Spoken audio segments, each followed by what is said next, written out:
Hi friends, welcome back to my channel. आज हम बात करेंगे कपिंग थेरेपी के बारे में। घुटने के दर्द में कपिंग थेरेपी कितनी इफेक्टिव है और वो कपिंग थेरेपी हमें कितना दर्द तुरंत कम कर सकती है, हम उसके बारे में बात करेंगे।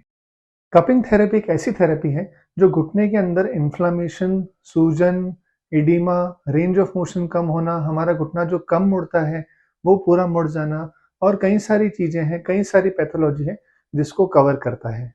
कपिंग थेरेपी आज से नहीं कई सालों से चलती आ रही है और उसमें प्रमुख तरह से दो तरह की कपिंग थेरेपी होती है। पहली होती है स्टैटिक कपिंग, दूसरी होती है डायनेमिक कपिंग। आज हम बात करेंगे स्टैटिक कपिंग के बारे में कि स्टैटिक कपिंग थेरेपी होती कैसी है और उसके अंदर क्या क्या चीजें फिजियोथेरेपिस्ट कवर कर सकते हैं।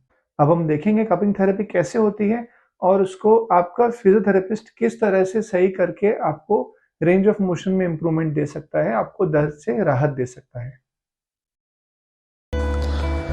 सबसे पहले आपके थेरेपिस्ट आपकी स्किन पे कोई ऑयल या कोई मॉइस्चराइजर जो आपको सूट करता हो उसकी एक थिन लेयर बना देंगे, जिससे कि कप उस जगह पे अच्छे से होल्ड हो पाए। जब भी मॉइस्चराइजर की एक लेयर अच्छे से बन जाएगी तो स्किन में रैशेस होने के चांसेस बहुत कम रहेंगे। जब वो पूरी यूनिवर्सली अप्लाई हो जाए, अच्छे से स्किन पे अप्लाई हो जाए, उसके बाद में उस जगह पर कप लेके लगाएंगे। आपके घुटने में अगर बहुत सूजन है तो इस तरीके को बिल्कुल ना यूज़ करें और बहुत हल्के हाथ से इसको अप्लाई करना है जो मॉइस्चराइज़र आपको सूट करता है। जैसे ही पूरे घुटने पे अच्छे से अप्लाई हो जाए उसके बाद आप कुछ सेकंड्स के लिए उसको छोड़ दीजिए। उसके बाद आप कप लेके कप का सक्शन दे सकते हैं।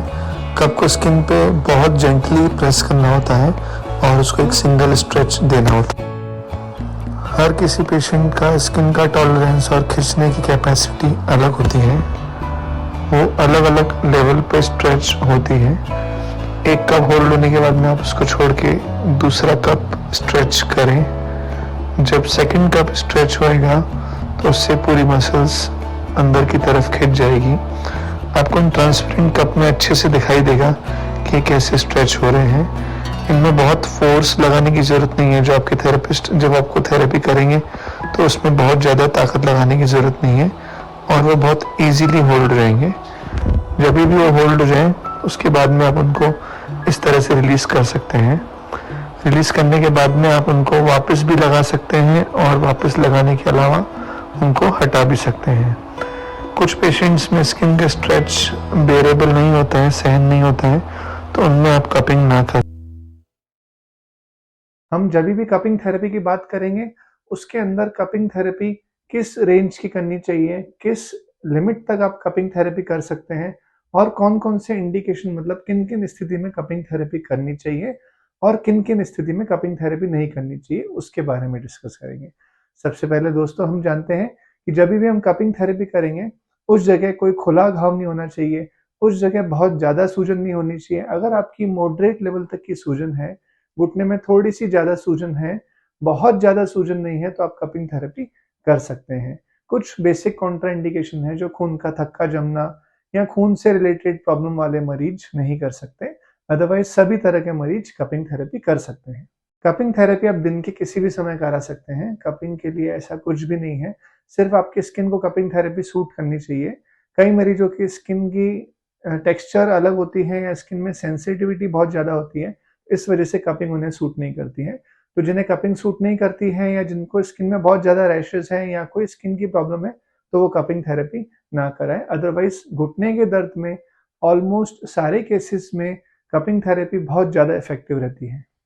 कपिंग थेरेपी का सबसे अच्छा फायदा ये होता है कि ये आपके घुटने की सूजन को, घुटने के अंदर के इन्फ्लामेशन को एकदम से कम कर देता है, आपके दर्द को कम कर देता है, आपकी चाल में इंप्रूवमेंट ले आता है। अगर आपका फिजियोथेरेपिस्ट, अगर आपका डॉक्टर ट्रीटिंग जो आपको इलाज कर रहे हैं, वो कपिंग थेरेपी के साथ में एक्सरसाइजेज और बेसिक स्ट्रेचिंग का कॉम्बिनेशन बना सकते हैं, तो वह आपके घुटने के दर्द को किसी भी हद तक हो आपको बिल्कुल आराम दे सकते हैं। जब आपको घुटने में दर्द में आराम आना स्टार्ट हो जाएगा, उसके बाद आप प्रॉपर एक्सरसाइज प्रोटोकॉल पे फॉलो करते हुए धीरे-धीरे घुटने की रेंज ऑफ मोशन बढ़ा सकते हैं या घुटने में आपके डिजेनरेटिव चेंजेस को आप कम कर सकते हैं। कॉम्बिनेशन वाली थेरेपीज हैं, जो सप्लीमेंट्स हैं, चाहे वो B12 के हो, चाहे वो D3 हो, चाहे वो कैल्शियम हो, आप अपने रूटीन की जांच करा के रूटीन फिजिशियन को दिखा के यदि आप वो भी साथ-साथ कवर करते हैं, तो आपके लिए बहुत अच्छा रहता है। कपिंग की बात करेंगे तो हमें एक चीज़ पता होनी चाहिए कि कपिंग एक ऐसा इलाज है जो आपके सर्कुलेशन को बढ़ाता है। यदि किसी भी व्यक्ति को सर्कुलेशन से रिलेटेड, खून के दौरे से रिलेटेड कोई भी प्रॉब्लम हो, तो वह कपिंग थेरेपी को बिल्कुल ना करे, ना करवाए। किसी भी तरह की कपिंग थेरेपी को अवॉइड करें। उसके अलावा जो थेरेपीज़ हैं उसको आप मूव कर सकते हैं। कपिंग थेरेपी का सबसे अच्छा इफेक्ट एक्सरसाइज के साथ में और बेसिक स्ट्रेचिंग के साथ में है, क्योंकि कपिंग थेरेपी आपके इन्फ्लेमेशन को एकदम से कम कर देती है। जैसे आपकी बॉडी का इन्फ्लेमेशन कम होता है, आपकी रेंज ऑफ मोशन घुटने में मुड़ने की कैपेबिलिटी बढ़ जाती है। वो बढ़ने के बाद में आपको धीरे-धीरे इम्प्रूवमेंट दिखना चालू हो जाता है। कपिंग थेरेपी के कई फिजियोस 5 सेशन करते हैं, कई 10 करते हैं, कई 15 करते हैं। According to need cupping therapy होती है। आप जब भी कपिंग थेरेपी कराने जाएँ, तो अपने फिजियो से बैठ के एक बार आप प्रोटोकॉल सेट करें कि कपिंग थेरेपी के साथ-साथ आप और कौन-कौन सी मॉडलिटीज़ या और कौन-कौन सी एक्सरसाइज़ेज़ कराएँगे, जिसके थ्रू आप जल्द से जल्द ठीक हो सकें। अगर आपने हमारे चैनल को सब्सक्राइब नहीं किया है, तो घुटने से रिलेटेड और भी ज़रूरी इन्फॉर्मेशन के लिए और आने वाले वीडियोज़ के लिए हमारे चैनल को सब्सक्राइब कर दीजिए। इनके बहुत सारे रिसर्चेज़ हो रखे हैं, जिससे ये पता पड़ता है कि कपिंग आपके पेन को कम करता है, घुटने में चाल को सुधारता है। बट कपिंग के सारे रिसर्चेज़ किसी न किसी कंबाइंड थेरेपी के साथ में, एक्सरसाइज के साथ में, स्ट्रेचिंग के साथ में या heat and ice according to condition of the knee दी जाती है। जैसे ही आपको कपिंग थेरेपी दी जाती है, तो आपका पेन एकदम से कम होता है और आपका पेन कम होने का मतलब ये है कि आप एक्सरसाइज पे इजीली शिफ्ट हो पाए। कपिंग के बहुत सारे रिसर्चेज़ हो रखे हैं, जिससे ये पता पड़ता है कि कपिंग आपके पेन को कम करता है, घुटने में चाल को सुधारता है। बट कपिंग के सारे रिसर्चेज़ किसी न किसी कंबाइंड थेरेपी के साथ में, एक्सरसाइज के साथ में, स्ट्रेचिंग के साथ में या heat and ice according to condition of the knee दी जाती है। जैसे ही आपको कपिंग थेरेपी दी जाती है, तो आपका पेन एकदम से कम होता है और आपका पेन कम होने का मतलब ये है कि आप एक्सरसाइज पे इजीली शिफ्ट हो पाए। आपको आज की वीडियो में सारी चीज़ें समझ आई होगी। हमारी आपसे यही रिक्वेस्ट है कि कपिंग थेरेपी किसी अच्छे फिजियोथेरेपिस्ट के सुपरविज़न के अंडर में आप करवाइए और आप रेगुलर करवाइए, जिससे कि आपका घुटना ठीक हो सके।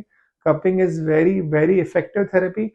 अगर आप उसको सही से लेते हैं और सही समय पे लेते हैं, जब आपका घुटना कम खराब हुआ है, तो आप घुटने की प्रॉब्लम को लगभग 90% तक ठीक कर सकते हैं।